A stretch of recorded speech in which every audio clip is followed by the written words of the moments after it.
It's me, Terri of the Yarnjoy podcast. Welcome back to another episode of Tuesday Tidbits. So in today's Tuesday Tidbits, I have another stack that I grabbed off of my shelf, and there goes a piece of yarn. You find little snippets of yarn just everywhere in the house, seems like.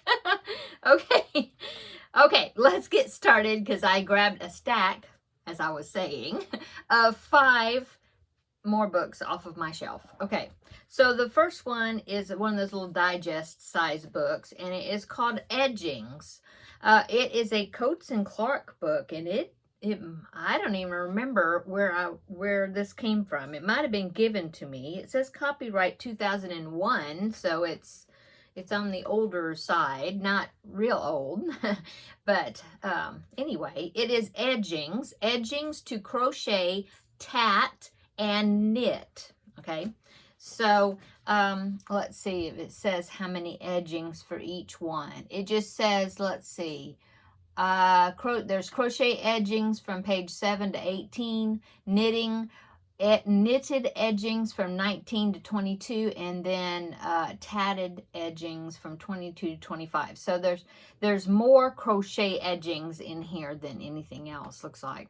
Okay, so it has on the front inside cover there, it shows a picture of all the different types of edgings. Okay, so you have that page and another page. These are the crochet ones. Look at that one right there. Doesn't that remind you of a bug? like the wings right here in the body, like a firefly or something. When I saw that, I thought, oh yeah, it's a bug or ladybug or, you know, something. Anyway, I love this one right here, this pineapple stitch. I just really like the pineapple stitch. It's such a classic design, I think. Okay, so I was looking through here, and then let's see, the instructions are there where they have a black and white picture with a little snippet of it, you know, in each section. I mean, with the, you know, instructions. Let's see, here are the knitted ones back here, I believe. Yeah, the knitted ones, and then also you get down to the bottom there and you're getting into the ones that are tatted. I think tatting is very distinctive, the design of it. That's all. There's just a few tatting ones. The very distinctive design. I would think that would be really cool to do, but I think it's real tiny work. So I've never tried that. Okay, so some of these edgings, I was looking in the instructions. There's no charts as far as the instructions go. The instructions. The pattern. Oh, and there's Mr. Teddy coming in to join us. So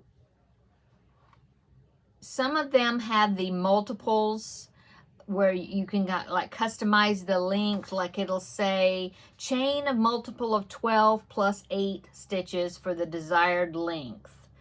See? And then some of them don't. Some of them just have you start right into the design. And so I think I got, well, like I said, I think somebody gifted it to me. But I thought that these edgings would be really pretty to make, like maybe around, you know, I mean, of course, they used to put them on the edgings of like towels and things. I don't think they do that much anymore.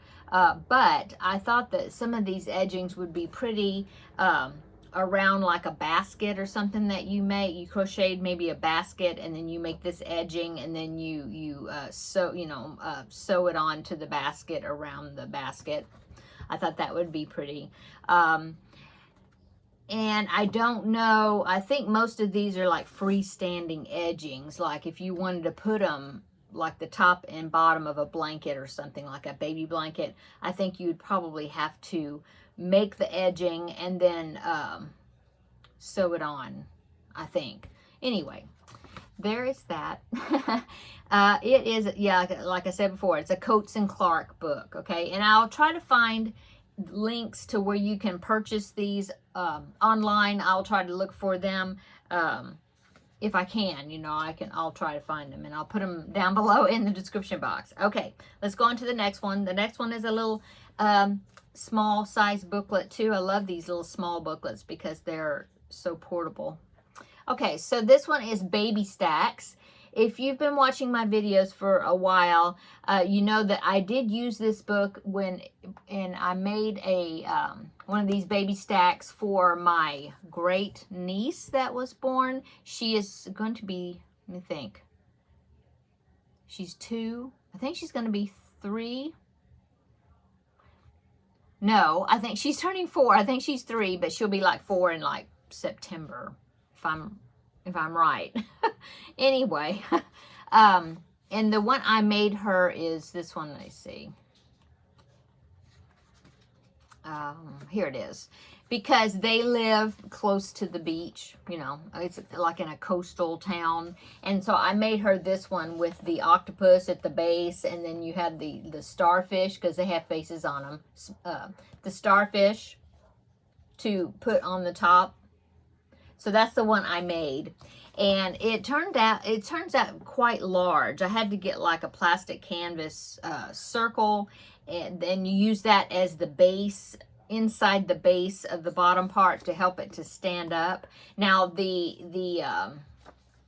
part that sticks up, the not a cone, this part, the part that sticks up, it is just stuffed. There's nothing in it to like make it stand up stiffer, you know. It's just stuffed. And so I really haven't asked her how it has stood up, you know, to the test of a child playing with it and stuff.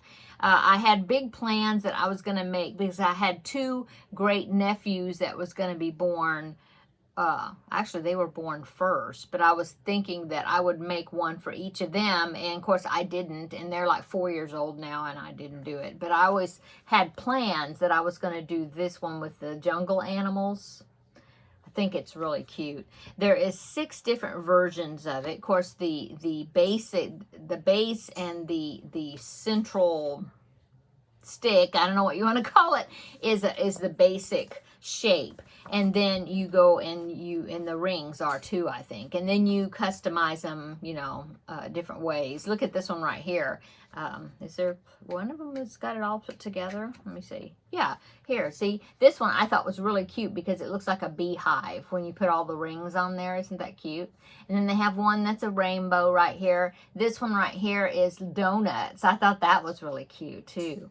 And then you have the jungle one, and then you have the octopus with the starfish.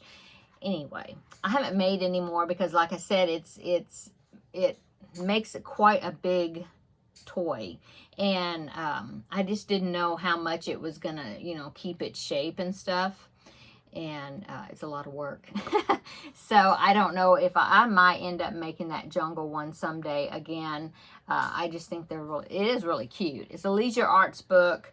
And like I said, I will link it down below in the description box. You know, if I'm sure I can find a link to it.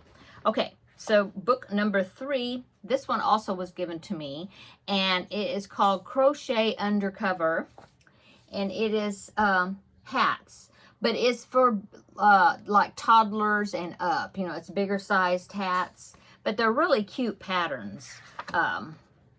Like, there's one in here that's a cat that's really cute, and it is actually for smaller. I think it says size 1 to 3 years old.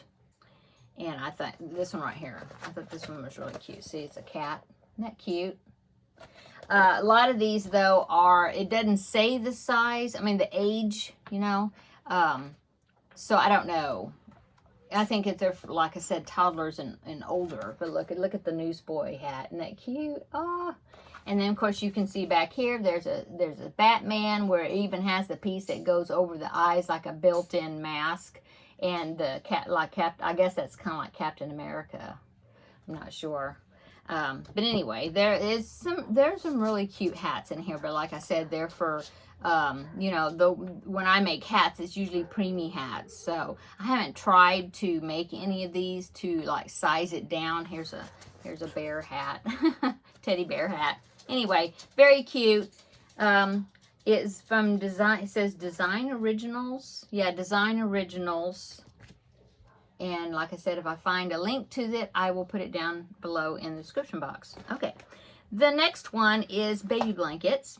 And this is a leisure arts book. I believe it. Yeah, it's from Mary Maxim. The patterns are, but it is a leisure arts book. It's this one right here.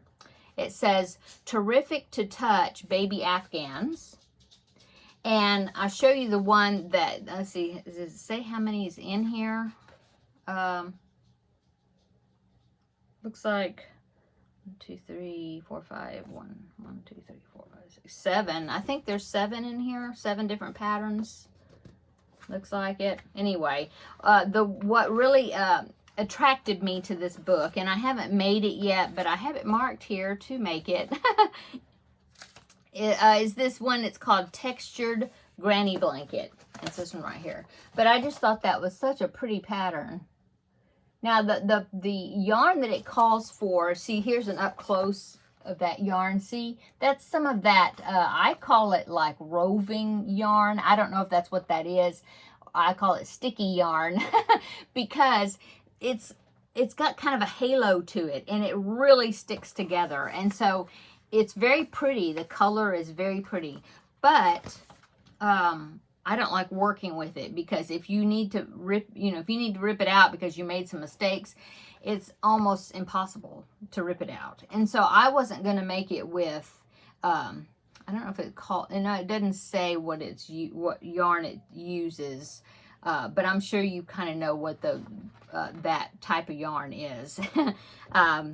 Anyway, I was thinking that even, because it's DK wet yarn, it said. So I was thinking that would be good for a mandala cake, And I did the yardage, and I believe if I did it correctly, it would take like 3 of the mandala cakes, the Lion Brand mandala cakes, those original ones that have 590 yards on it, in the cake, in each cake. And so I was thinking that it said that you could, with the yardage, it would take about 3, a little less than 3, but you'd need 3, to finish it. In fact, I have some of the colorways called Troll. If you have heard of that before, I thought that would be pretty with that color. With that, it makes like a 36-inch square blanket, and I was thinking, well, I could go up a hook size or so maybe, and still have enough. And I think that would be pretty in that color for a toddler blanket, or something for Project Linus or something. I think it would be nice and cheerful. Anyway, might do that one of these days. Okay, so now this one, I did start working on it, and then I stopped. It's called Going in Circles Baby Blanket. Is this right here? I just thought that was really cool. And so I had all the colors all picked out. And see, they're pretty much identical as far as the order of the colors. You just put them where they're look like some of them are kind of tilted and stuff. And I had made 4 of them, and of those 4 squares, 1 or 2 of them, the order of the color was completely reversed. I don't know what I did, but it messed up. I messed up on it. And so I had the 4 done, and I was like, what am I going to do with these 4? And so what I ended up doing, and you might remember this project also, I took those 4 colors, those 4 squares, put them together, and then used those same colors, and I just made like a doll blanket, and I gave it to a little girl that I had made a doll for before that. And so I put it together, and then I just said it was for her doll.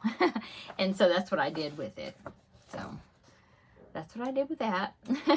And then there's some other really nice blanket, like this one. This one is I don't know how many pointed star that is. 1, 2, 3, 4, 5, 6, 7.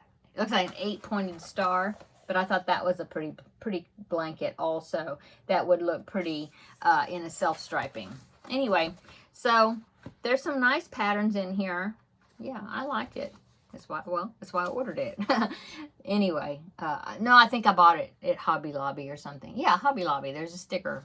Anyway, I will link it down below in the description box. Okay, so the last book I want to show you for today's Tuesday Tidbits is this one, and I have worked out of this one. And so here is 200 crochet blocks. That was back when I first started collecting books, books just to make squares, you know, because I was thinking, oh, scrap busting, you know, projects. And so I got this book, and as you can see, I have quite a few squares marked. And I actually did make a blanket, a scrappy blanket out of one of these squares. Let me show you. I'll show you the square first, and then I have a picture of it, so I can pop up a picture and show you. But let me find the square. It is one of these that are marked somewhere. Yeah, this one. Okay, so I did this square right here. I thought it would be kind of cool with using, you know, just a bunch of scrappy leftover yarn, now different colors. And what I did is I used a few of the colors. I would use them in each one, so that way it would be kind of unite them together, you know, as far as colors go. And so I did find a picture of this, of the one that I made. It was on my Facebook page, and I dug it out, and found the picture. And so here, I will pop that picture right here, and there you can see the blanket that I made with that square. And so see, I just made a bunch of the squares, and then I stitched them together and made a blanket. And then I donated it to Project Linus. So that's where that one went. Anyway, it was fun. I enjoyed making that square. Anyway, so I've marked a bunch of squares in here that I thought would be fun to make. I haven't made yet, but I did mark some of them. Like this one, it's called Lacy Cross right there. I thought that was an interesting square. There is no charts in this. It's just written instructions. This one right here is called a tricolor square. I thought that was an interesting square.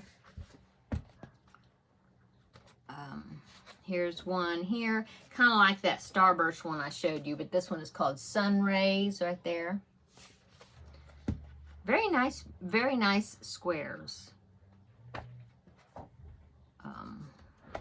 Same type of square right there. And let's see, I'm going to show you two more. Oh, I showed you one already, but I'll show you one more. This one, that's a block stitch square. I thought that one was interesting. And then, of course, this is the one that I made that blanket out of.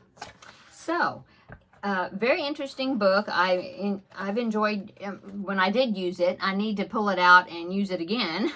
But there's a lot of information. There's an index right here, and it's got all the little thumbnail pictures of all the squares and tells you what page they're on. That's cool.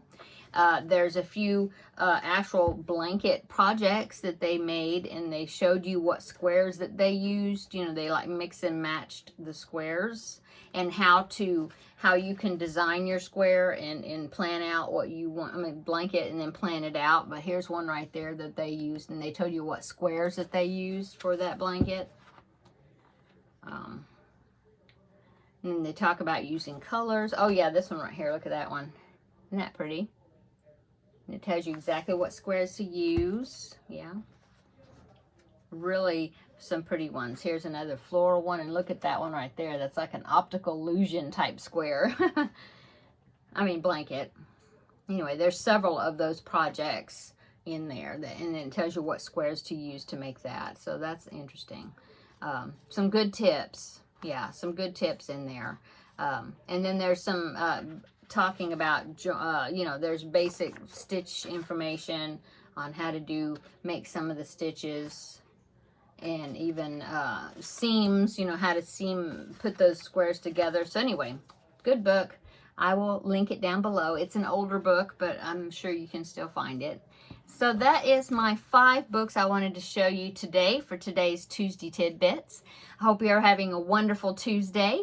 And yeah, so what's for dinner? Well, I am cooking it right now. I'm making some stuffed bell peppers. So that's what I'm making. They are in the oven.